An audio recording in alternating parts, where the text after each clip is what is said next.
Hello, everybody, and welcome back to Puck on the Parkway. James Burley and Daniel Rebane here to fill you in on everything that's going on with the New Jersey Devils ahead of the 2024 puck drop. And boy, oh boy, have we had a busy week, not only with the NHL draft last Friday, but the commencement of the NHL free agency period on July the 1st. Well, it's now July the 2nd as of the time we're recording this. And there's a lot to take in, there's a lot to get rid of. They've done both. Yeah. And there's a new schedule out too that was released in a very funny way Yeah. by Douglas D. What did they do? I don't know what it was. Douglas D. Douglas. Admin. Yeah. Yeah, What a yeah, great video, by the way. very Oh very my good. I God. thought Curtis Lazar actually stole the show, but that's all besides the point. The main point is the point in terms of the offensive zone because I'm talking about the blue line baby. Brett Pesce signed 6 years, $5.5 million. AAV Brendan Dillon signs for 3 years at $4 million. This is a big bolster to the New Jersey Devils blue line. And they also add to the bottom six. Stefan Nason, the former New Jersey Devil, is back 3 years at $2.75 million. He's been terrific in a bottom six grinding role for the Carolina Hurricanes. Actually better than he ever was in New Jersey, really. So they're getting him as he's peaking at the right time, and he is more than happy to be back. And not only that, this one later today was actually announced. Tuna returns. Tomas Tatar is Ta back ta. 4 years at $1.8 million. He was the type of guy that I thought this is a middle six player that you need to keep after the type of season he had in 2022-23. Didn't work out that way. He went to Colorado and then Seattle, or I believe that was the Yep. order of it. Mm-hmm. Didn't find success in Colorado. Hit the ground running in Seattle, but slowed down a little bit. I still think he can play a big role getting secondary minutes for this Devils team. And that's not to mention Akira Schmid, gone. Alex Holtz, gone. John Marino, gone. And as well as a whole draft period now where the Devils have brought in new players. So we're going to try to keep this brief. We don't want to bore everybody to death, but we do have a lot to get through. Daniel, where do you want to start and how are you doing? I know you've got the U.S. soccer shirt, so maybe not doing so great, but in New Jersey, things are looking up for the Devils. Yeah. I mean, obviously, if you're a soccer fan in the U.S., you're very disappointed with the result yesterday. But you know what? We had a great time in Devil's World, free agency. Let's start there. I mean, the worst kept secret in all of the NHL was Brett Pesce to the Devils, and officially official, he is signed to the team. And watching his introductory press conference yesterday, I mean, I can't wait for this guy to step on the ice. He had so many good quotes to use from this. I mean, one of them was just he couldn't think of anywhere else to be. He's grateful to be home, nowhere else but New Jersey. I mean, this guy was a Rangers fan growing up. He We're not going to idolized. talk about that. But like he idolized Ryan McDonough, and you know what? We don't got to talk about that. Now he's on the other side of the Hudson wearing that red black NJ, and that's all you can say about that. He's back home. He's where he wants to be, and he chose the Devils. That's all you gotta say. He chose the Devils, and he's gonna solidify that back end. What do you think of the Pesci signing?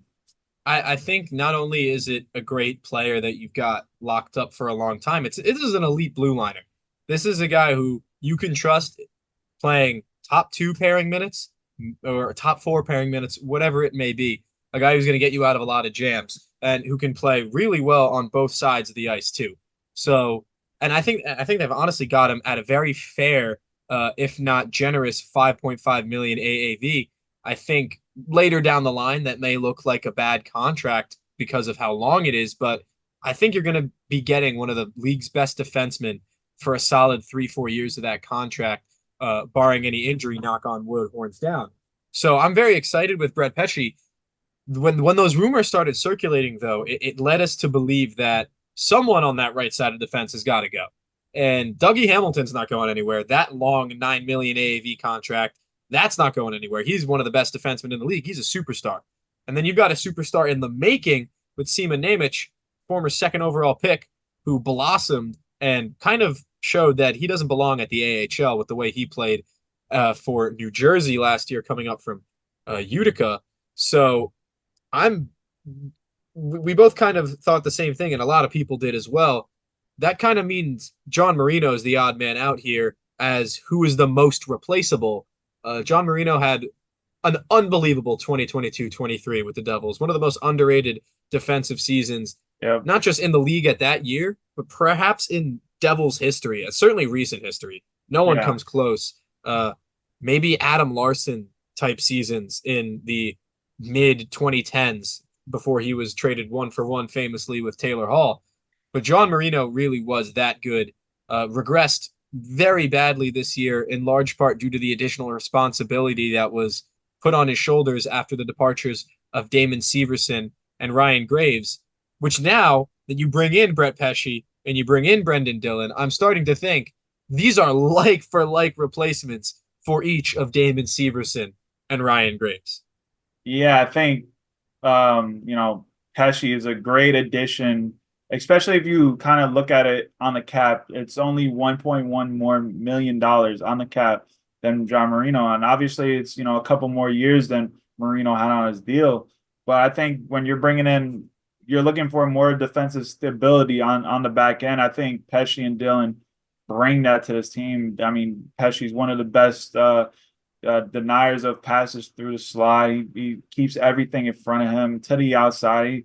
He is that defensive defenseman. And penalty kill. I mean, we talk about the penalty kill. Yeah, obviously it was in the 80s last year, but I think there's room for improvement. When you bring on a Pesce and a Dillon who average over 2 minutes a game on the penalty kill, I think that bodes well for this team, especially on pair one. Because I think that's who we'll see on the first pairing. And I mean, let's just get the Brendan Dillon. I think that addition's even as important as the Pesce one. Obviously, we on projections you thought it'd be a little lower AAV, but you know what? You got to pay to get some good defensemen. It might be an overpay, but you know what? The Devils have the luxury to doing that with certain guys going to be on ELCs moving forward. Obviously, Luke Hughes has 1 more year and Nemec with 2, but I mean, if there's a window that's just open and the Devils are going for it. I love this Brendan Dillon signing. He brings the physicality that you were missing from Yep. a Kevin Ball. I mean, just look at the stats. He had 240 hits last year. He'll fight if something happens. Like, Jack Hughes gets touched, he's going to fight someone. So I love it. He'll be on that third pairing most likely with a Simon Nemec, and I think that's another key. You have a Luke Hughes and a Nemec that are 20 years old. Now they're going to be paired with guys head in their 30s and very much experienced in the NHL game. So I think that was another key fact. So I love both those signings, and now you just look at that 6-man D core plus the 7th D that they brought in the trade from Montreal. I think this decor could be one of the best in the league heading into next year. Well, I think they addressed it in such a methodical way. So I got to give Tom Fitzgerald credit because Brett Pesce represents the type of defenseman who's not only going to do the dirty work for you on the back end, like you said, penalty kill, block off passes in through the slot, but he's also the type of guy who picks his head up and hits streakers who are stretching the ice far down into the neutral zone, which is the Devils' MO.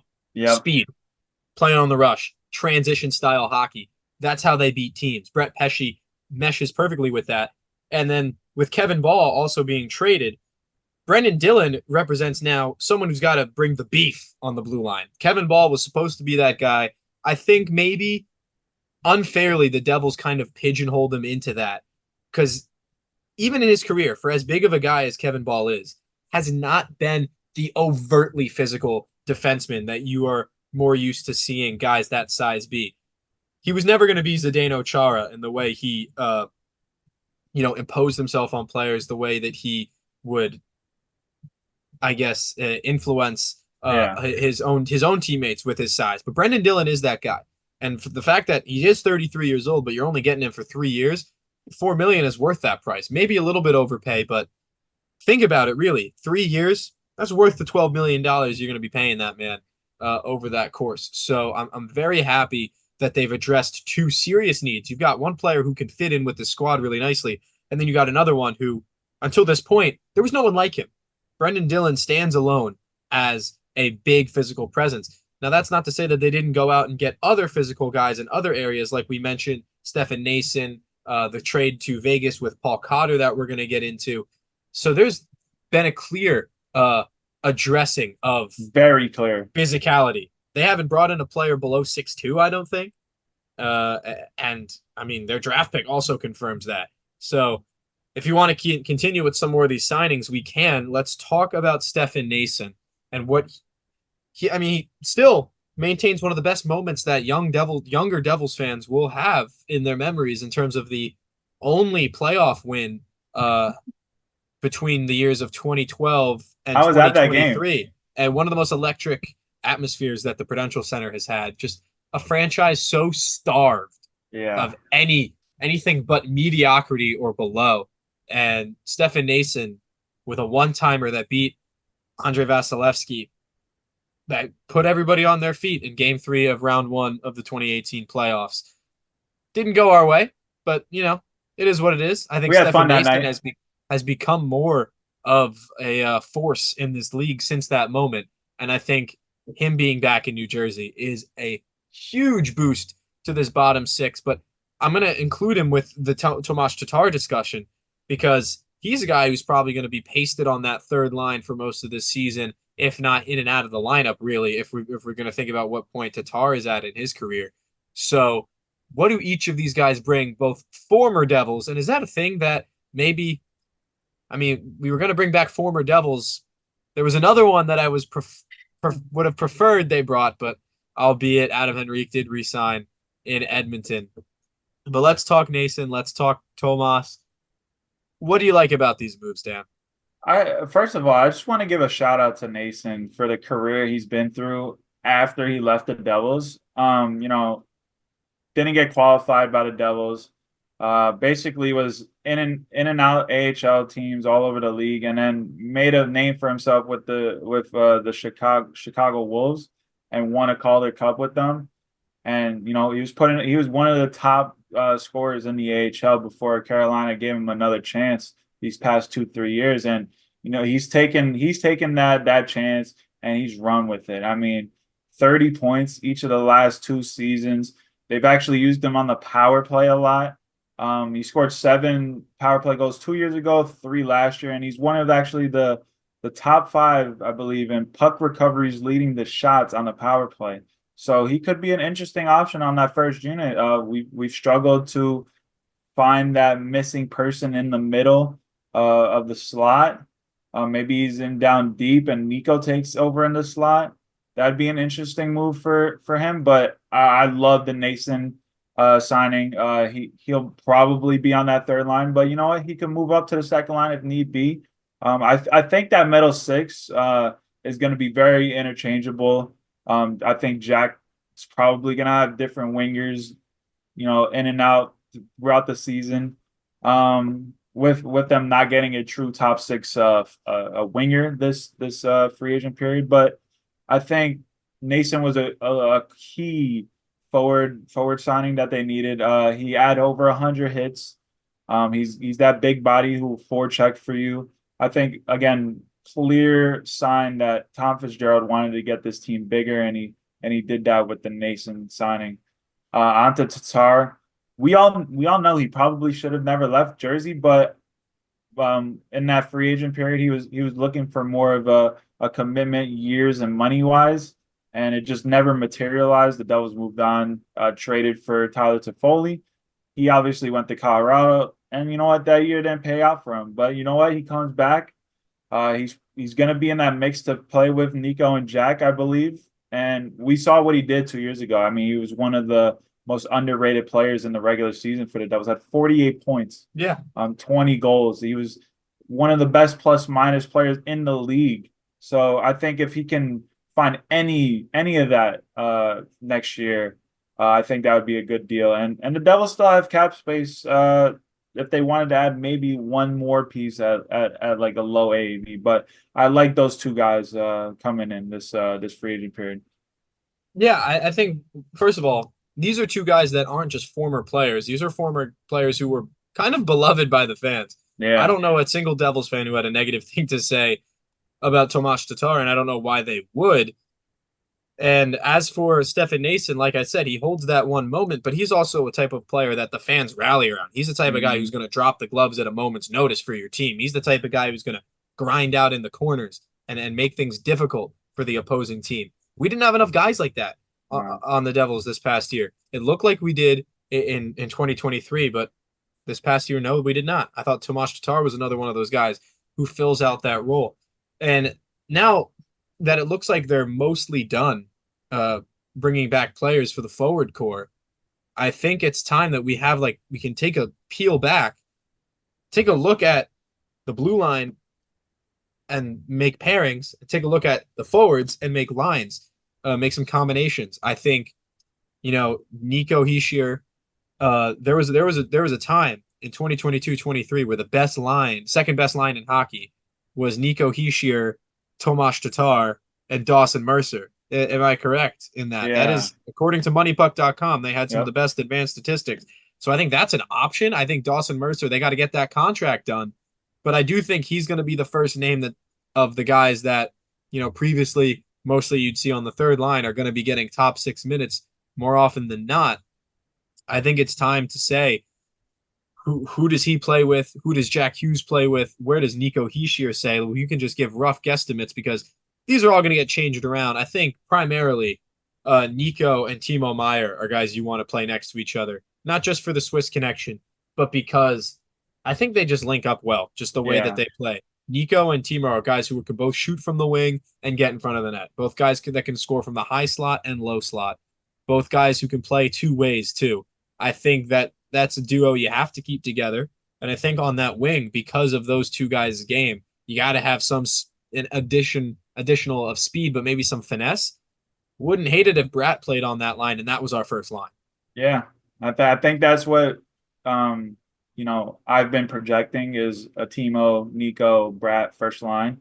I think that's probably the perfect first line to go with. Obviously, throughout the season, things will change, lines will be juggled, but I think if you can keep those guys together for a significant period of time, I think those guys could be like the best line in hockey. I think with Sheldon Keefe coming in, what he's done with a Matthews, a Marner, and a Nylander, I think getting your skill guys together on one line, I think he could get the most out of them, especially like a Timo Meyer. I think he can get him back to what he was looking like in San Jose. Yeah, and I think the one thing that group of players speaks to me is balance. You Yeah. you have just about everything covered in terms of what you can provide offensively with that line. The only issue might be that they're all left shots, but I think you've seen before that's not necessarily an issue. That really only becomes an issue on the back end defensively. I think the second line then you kind of just write it in. You've got Hughes, you've got Mercer, and Anybody that wants to take that left wing, yeah, it's up to you in training camp. Whoever wants it. who do you think could be that guy?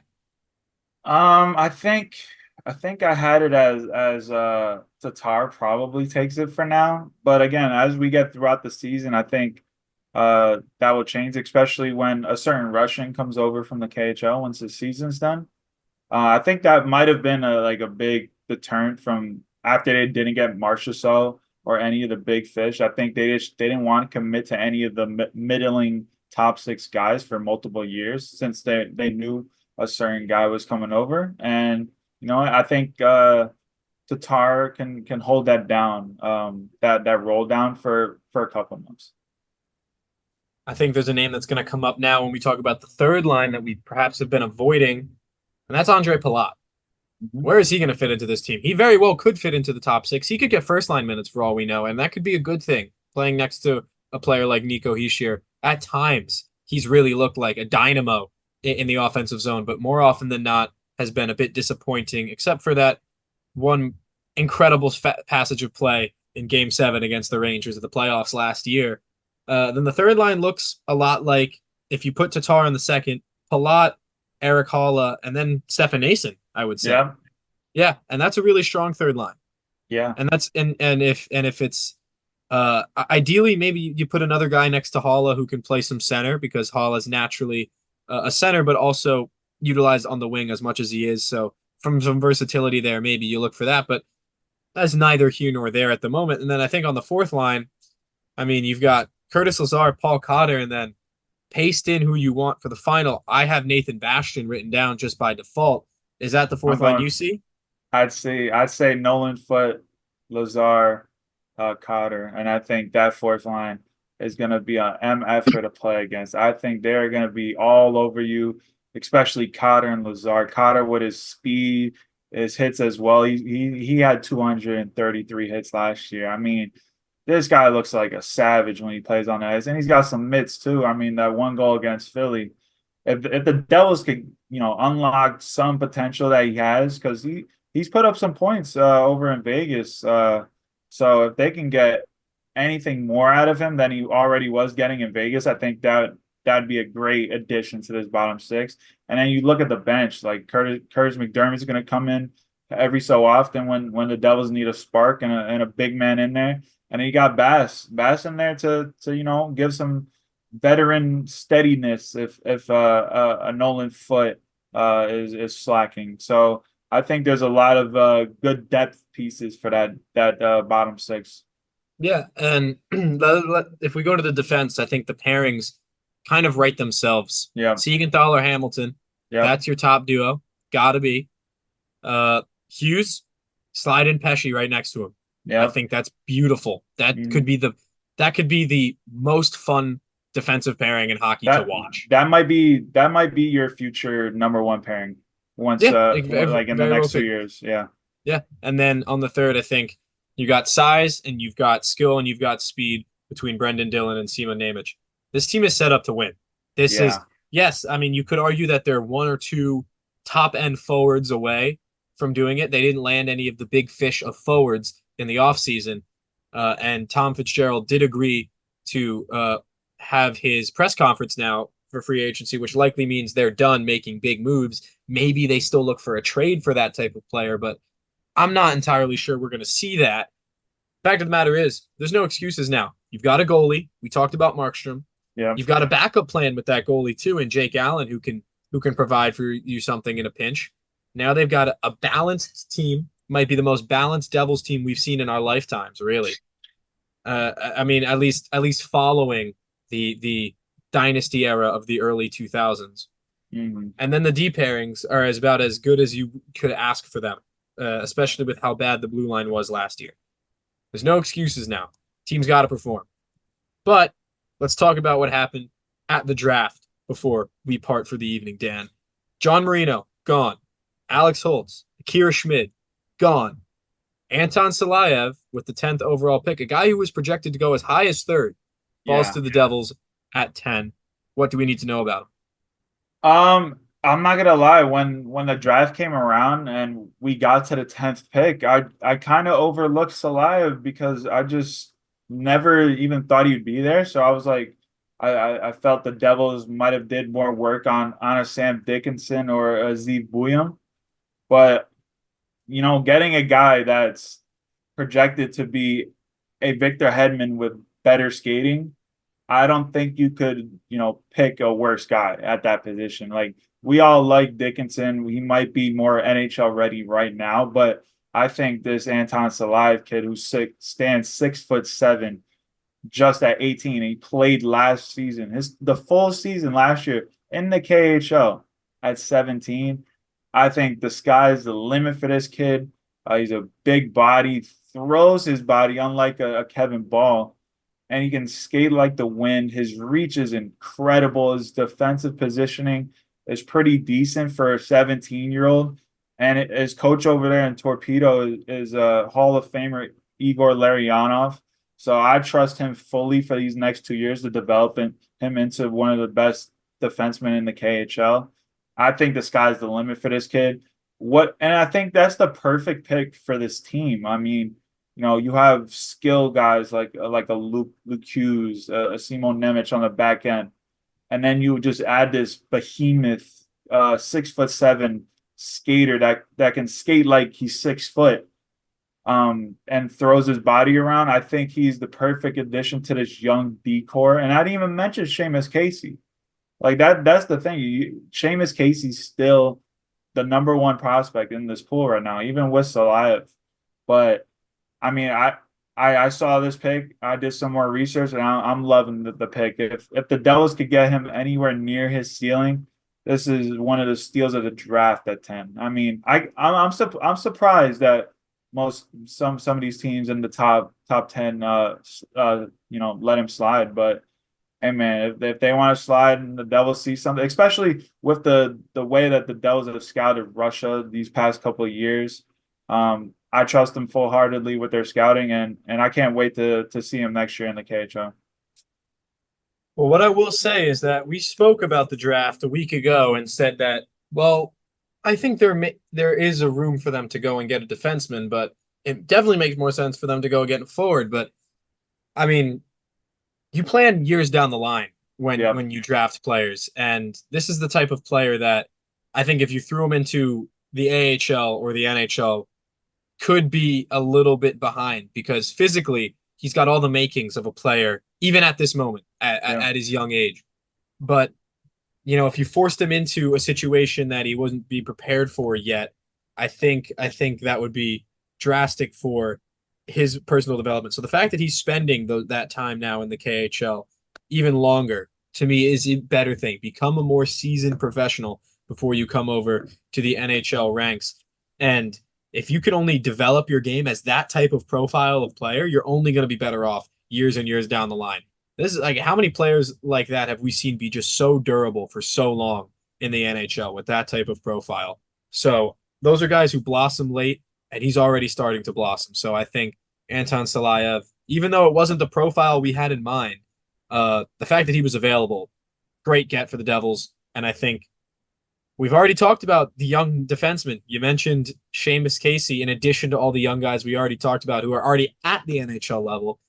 This just presents another guy who's going to come in and have an ELC Yep. and be very, very inexpensive to play for a few years on the blue line for the Devils. And at the end of Brendan Dillon's contract, I think that's a like for like replacement right there in terms of Yep. the profile that Salah plays. So I like the pick in the end. Not what I had in mind, but I will happily take it. Yeah. I just never thought he would be there. So for him to be there, the Devils get their guy. Apparently, he was the number one defenseman on their board. So you know what? I'll trust their scouting over in Russia, and I just can't wait to watch him. I've heard good things about Igor Larionov as a coach. So I'm ecstatic with the pick. So can't wait. And it's funny to see him at development camps standing next to some of these guys. We need to get a picture of him next to Seamus Casey. That would be just hilarious to see. Casey only standing 5'10" and then Salah 6'7". That would be hilarious to see. But yeah, It'd be like the height difference between you and me. yeah, I mean this defensive core for the future. I mean, it's ridiculous. So, hopefully he develops the way he needs to in the KHL for the next 2 seasons. He'll come over, hopefully, most likely. I think I shouldn't expect otherwise. He'll be coming over at 20 years old, and he'll be here for the 2026 season. So, good luck to Anton in the KHL, man. We're not going to go through every draft pick the Devils had, but just to list off a few more, Mikhail Yegorov goes in the second round, the Russian from Omaha in the USHL, Kasper Pikarainen, the Finnish winger in the third round, as well as Herman Traff, the Swedish winger, also in the third round. 2 fifth-round picks, Max Graham and Viti Luivara from the WHL and Finland, respectively. And then we finished that off in round 6 with Matthias Melovsky from, that's a very Russian-sounding name, but you'd be surprised, Czechia, Yeah. playing for Vaikomo in the QMJHL. Overall, your thoughts of how we did in the draft before we go into those couple of trades and wrap up for the evening? Yeah, I don't. I guess there was a clear, obviously, like free agency. There was a clear objective for the Devils in the draft, and that was to draft the biggest guys they could, and they got a bunch of power forwards that they've taken dart shots at, and hopefully they hit a bullseye with one or maybe even two of these guys. I think they drafted two overagers, one Max Graham that could potentially fill a fourth line role in the future, and as a fifth round pick, I think that'd be a great addition. And for the Finnish and Swedish guy, I think guys, both of them have already got pro experience at 17 years old. I think them just, being able to develop their own game, power forwards, both of them standing 6'3" at such a young age, still trying to fill into their body. They're already, both of them, over 200 pounds. So just for them to, keep developing, fill out into your body, and then you eventually come over. I think, if one of those guys lands and you have a power forward in your middle six in the future, I think that's a great thing, because you look at the pool. I mean, they have a bunch of skill guys, defensemen, but they don't have many power forward type players in the pool. So we needed more grit, grind, skill in this pool coming up into the future. And Fitz and the scouts did their jobs, and we'll just hope they can develop one or two of these guys into NHL players going forward. Yeah. So overall, solid job done by the front office and Tom Fitzgerald. Let's talk about some other areas where they were busy. John Marino, for 2 picks from Utah. He's going to be there for their inaugural franchise, or not inaugural. It's not a new franchise. Their inaugural season in Utah. If he still remains there, could be an asset that they then trade elsewhere. I don't know what that team's going to look like, to be totally honest with you. And then as well, Alex Holtz and Akira Schmid traded for Paul Cotter. Paul Cotter is a player who's going to serve in a very important role for this Devils team. But they've given up on Alex Holtz, and that's goodbye to Akira Schmid, who, for my money, holds a very dear heart with a lot of New Jersey Devils fans, and I think can still, in the future, become a very reliable NHL goaltender in his own right. But, I mean, the Devils do also have Holter as well as Nico Dawes, who has shown that he's good at that level. So I think moving on from Akira Schmid's not the end of the world. We're going to miss him. What he did to the New York Rangers will never be forgotten. And Alex Holtz, maybe he was misused. Maybe he was mismanaged. Just never seemed to figure it out.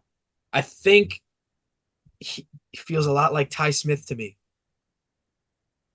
What do you think? Yeah, I obviously said it once it happened. I think overall with the trade, the Devils could end up very much losing the deal. But you know what? I think this deal kind of needed to happen.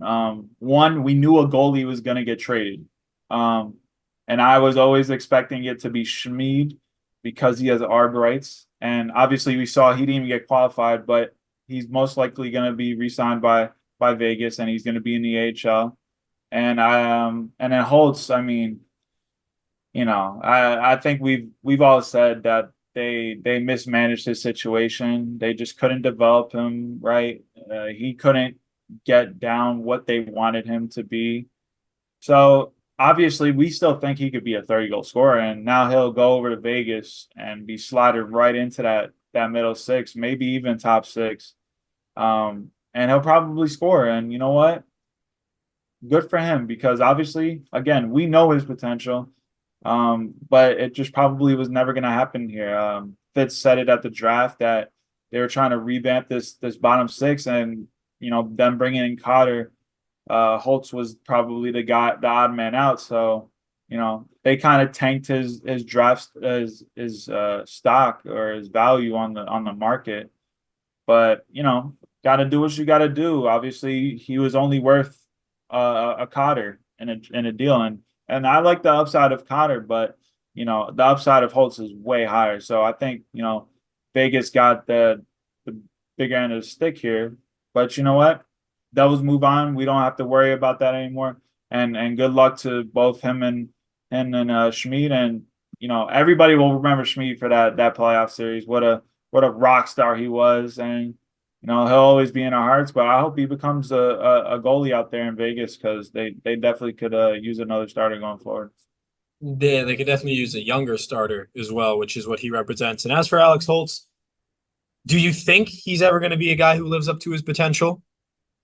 I don't know if I see that happening, but he very well could. And I think an environment like Vegas, even if he doesn't hit that biggest stride that he possibly could, if he, you know, gets to a point where he's a reliable 25 to 30 goal scorer, 20 to 25, if that's his range, I think they'll have gotten something good out of him.